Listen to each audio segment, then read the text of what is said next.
mes bien-aimés membres de l'Église évangélique baptiste Shalom,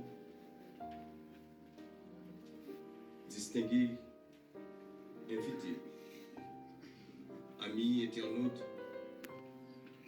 frères et sœurs en Jésus-Christ, ayant été surpris par la voix du Seigneur disant « Qui enverrai-je et qui marchera pour nous ?» Le jeune Ésaïe a répondu humblement, sans savoir où il irait, ni ce que Dieu attendait de lui. Il a dit de tout cœur, « Me voici, envoie-moi. » En ce moment, le Seigneur cherchait un homme qui soit prêt à faire sa volonté, prêt à faire passer son message.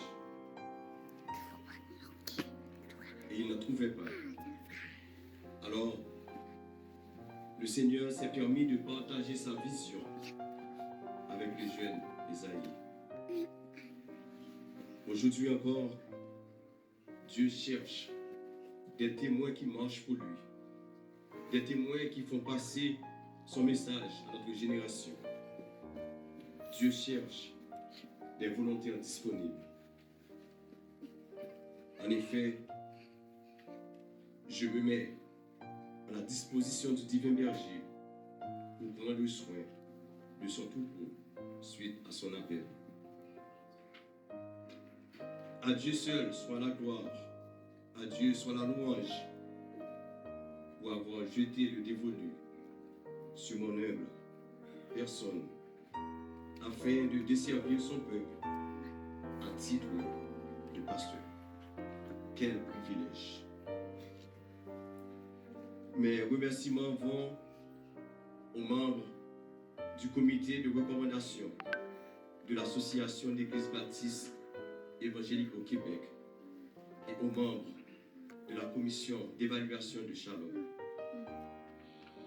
Je présente mes vifs remerciements aux membres de la congrégation de l'Église évangélique baptiste Shalom pour l'accueil chaleureux dont ma famille est l'objet de leur part depuis un certain temps. Un merci spécial à la grande famille de l'Église baptiste Bellevue Salem de Delma 83 en Haïti pour vos séances de prière en ma faveur et en faveur de la famille tout au long de la semaine dernière. Et hier soir encore, ils ont passé des heures de prière en ligne en notre faveur. Vous êtes vraiment ma joie. Un merci spécial aux délégations issues de l'Église évangélique baptiste d'Aroncy, la dernière où j'ai été comme membre actif, ma femme et moi, à cette assemblée. Merci pour les différents membres qui sont ici dans l'assistance. Un merci spécial aux membres du conseil d'administration de l'Église évangélique baptiste Shalom pour la confiance placée en moi. À l'occasion de cette prestigieuse cérémonie d'installation, je veux saluer la mémoire du feu pasteur Lucien Poussier, qui n'avait pas hésité à me céder la chair pour la prédication lors de ma première visite au Canada en mars 2015. Je tiens également à saluer le travail gigantesque de mes prédécesseurs, pasteur Élisée Isidore, et en particulier pasteur Roland Rivage, qui a su assurer la transition durant ces 3 dernières années. Mes sincères remerciements vont à l'endroit de la galerie des prédicateurs qui ont nourri la congrégation lors même qu'on était en mode COVID-19. Je remercie mes parents qui sont en ligne présentement. Mon père, que je considère comme mon premier mentor dans le ministère pastoral. Ma mère, qui est une femme battante pour Dieu dans la prière, et ma belle-mère, qui ne cesse d'intercéder en ma faveur jour et nuit. Je saisis de l'occasion pour remercier tous les membres de ma famille élargie, tous mes amis et tous mes collègues de pasteurs qui sont ici présents dans le sanctuaire ou qui sont sur les médias sociaux en vue de rehausser l'éclat de cette cérémonie. Et enfin, un grand merci à mon âme sœur, Yadlène, et à ma princesse adorée, Yachna, pour leur soutien inconditionnel. Frères et sœurs en Jésus-Christ, j'ai conscience que les défis sont majeurs. Les défis qui m'attendent dépassent ma modeste capacité. Car les retombées de la COVID-19 et autres crises endogènes ont laissé et continuent encore à laisser des conséquences graves sur la santé.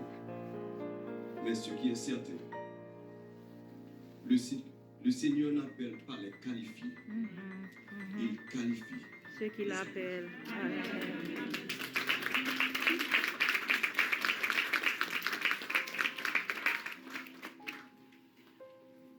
C'est pourquoi le Seigneur lui a dit dans Jean chapitre 15, verset 16, « Ce n'est pas vous qui m'avez choisi, mais moi. Je vous ai choisi, je vous ai établi, afin que vous alliez et que vous portiez du fruit, et que votre fruit demeure, afin que ce que vous demanderez au Père en mon nom, il vous le donne. Ainsi, la voix de Dieu se fait entendre dans mon cœur, et je n'attends pas de devenir parfait pour suivre le Seigneur. Mais je me confie plutôt au Seigneur et me laisse transformer et qualifier par lui à travers sa parole. À l'instar de David, je m'engage à diriger le peuple de Dieu avec un cœur intègre et le conduire avec des mains intelligentes. Je compte, avec l'aide de cet esprit, orienter mon ministère vers les 5 grands actes suivants. Premièrement, la prédication de la parole. Pour parodier Mark Denver, une seule chose est nécessaire, selon la Bible, pour bâtir l'Église, la prédication de la parole. La prédication de la parole, c'est l'instrument choisi pour créer, pour convaincre, pour convertir et transformer le peuple de Dieu à son image. Deuxième grand acte, c'est la prière. Dans son livre intitulé « Pour un dialogue avec Dieu », Guy après a écrit les mots suivants. Être chrétien, c'est prier. La prière s'inscrit incontestablement au centre même de la vie chrétienne.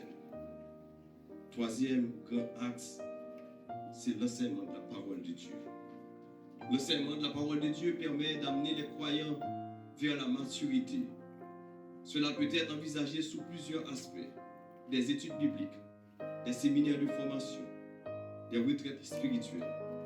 Et l'ensemble de ces formations se feront en fonction du champ ministériel de la personne, suivant un calendrier bien établi. Quatrième grand axe, l'évangélisation. Le Seigneur nous a laissé la grande commission. Et parce que j'avais fait mention de ce passage, Matthieu 28, 16 à 20, il y a le mandat de faire des disciples. Et cinquième et dernier grand axe, c'est l'adoration et la louange. La musique à l'église ne transmet pas seulement des mélodies, mais surtout la théologie à ceux qui l'écoutent. Shalom peut impacter la vie des gens à travers des hymnes. À côté de ces 5 ministères, ces 5 grands axes, je me propose, sous l'égide de cet esprit, de promouvoir l'importance de la famille dans une société renversée. Je me propose, sous l'égide de cet esprit, de développer la communion fraternelle dans un monde divisé. Je me propose, sous l'égide du Saint-Esprit, de développer un leadership participatif dans une communauté égocentrique. Je me propose, sous l'égide du Saint-Esprit, de faire des disciples pour Christ dans un monde ou dans un pays où la parole de Dieu est mise de côté. Et enfin, je me propose, sous l'égide du Saint-Esprit, d'avoir une administration saine et transparente. Et tout cela dans le but ultime de susciter un réveil spirituel à Shalom. Tout cela dans le but d'impacter la société québécoise en général et la société montréalaise en particulier pour la gloire de Dieu.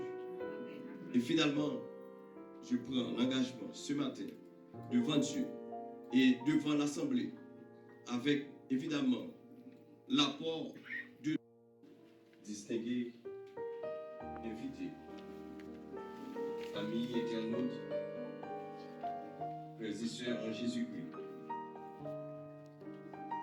ayant été surpris par la voix du Seigneur disant « Qui enverrai-je et qui marchera pour nous ?»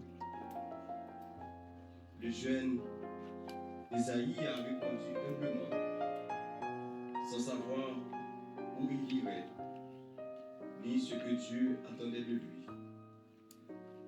Il a dit de tout cœur, me voici, envoie-moi.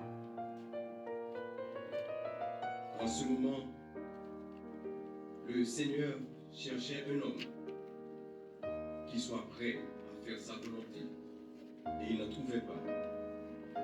Alors, le Seigneur s'est permis de partager sa vision avec le jeune Esaïe.